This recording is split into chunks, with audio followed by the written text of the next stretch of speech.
Geratzen dira, haize lehun urgineztiak eta izpiriku arrastuenak. Zurak, xurgatu lio olio garrantziturtuaren usainarekin batera.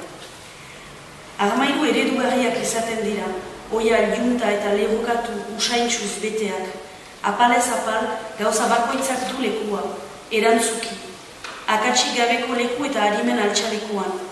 Hauen aldean, oea estaltzen duen manta zura muntioak ere, berarekin dakartza, etxea atxikitzen dakienaren aztarna.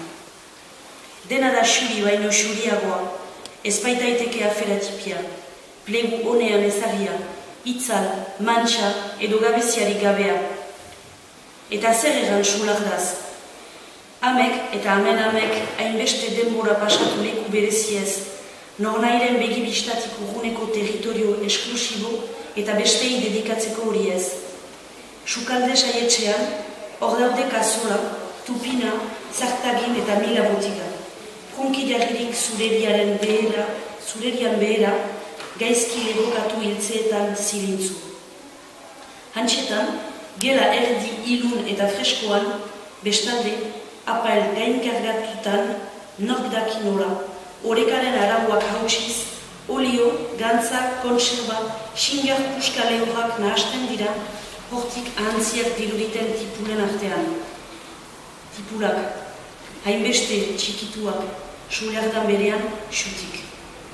Suleardaren araineko atetik, edo nola gerta, argia zurut barnera uzten duen lehio ertxitik, baratzea zain daiteke, beti soberan pusatzen eta tuperretan finitu behar duten barazki lego xuxenen ere mua.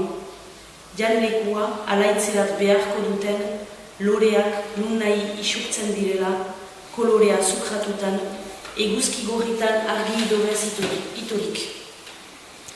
Hauek ez dira deus, amen esku ikusgarrien aldean, erreka plegu eta historioz beteak. Bokata egiten higatu errikonkor lastuen artetik, agertzen dituzte tipula xuritzen egin piko aztarna zenbait.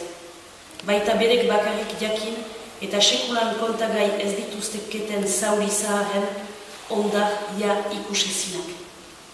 Zeinengatik, igandeetako maiak lore fresko zapainuko dituzten. Gure etxeetako amak eredugarriak izan ziren, ganbararen eta sulardaren artean, naftalina jasaten ikasiak, baita irautza frangoren altxagarrik. Hauen oinordeko